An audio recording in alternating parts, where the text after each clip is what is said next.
দুজন দুই ভুবনের বাসিন্দা, একজন রেসলিং এ সুনাম কুড়িয়েছেন, অন্যজনের ক্যারিয়ার সবে শুরু। রেসলিং দুনিয়ার তারকা ট্রিপল এইচ আর ফুটবল জগতের নতুন সেন্সেশন লামিন ইয়ামালকে এক সুতোয় বেঁধে দিল ডাব্লিউডাব্লিউ এর স্ম্যাকডাউন। সেখানে শুধু ট্রিপল এইচ নয়, বর্তমান চ্যাম্পিয়ন কোডি রোডসের সাথেও সাক্ষাৎ করেন ইয়ামাল।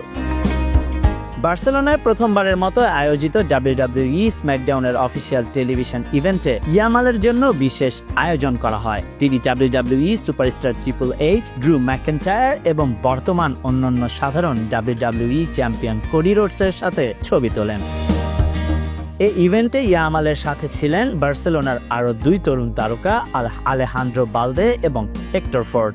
স্টেডিয়ামে উপস্থিত দর্শকদের কাছ থেকে তারা দারুণ অভ্যর্থনা পান। 17 বছর বয়সী ইয়ামাল সেখানে একটি চ্যাম্পিয়নশিপের বেল্ট পান। দর্শকদের আনন্দ দিতে তার নতুন চ্যাম্পিয়নশিপ বেল্ট উঁচিয়ে ধরেন এবং বড় এক হাসি দিয়ে তা উদযাপন করেন।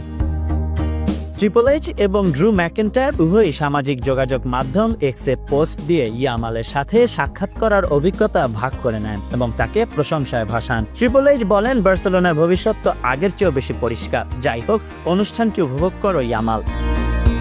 সৌভাগ্যবশত ইয়ামালকে তার নতুন বেল্ট রক্ষার জন্য কোনো লড়াই করতে হবে না। তার প্রধান লক্ষ্য এখন বার্সেলোনার গুরুত্বপূর্ণ লা লিগা ম্যাচ, যেখানে দলটি রবিবার রাতে অ্যাটলেটিকো মাদ্রিদের বিপক্ষে মুখোমুখি হবে। এরপর তিনি স্পেন জাতীয় দলের সাথে যোগ দেবেন, যেখানে তার নেশনস লিগের ডাবল হেডারে নেদারল্যান্ডসের বিরুদ্ধে খেলবে।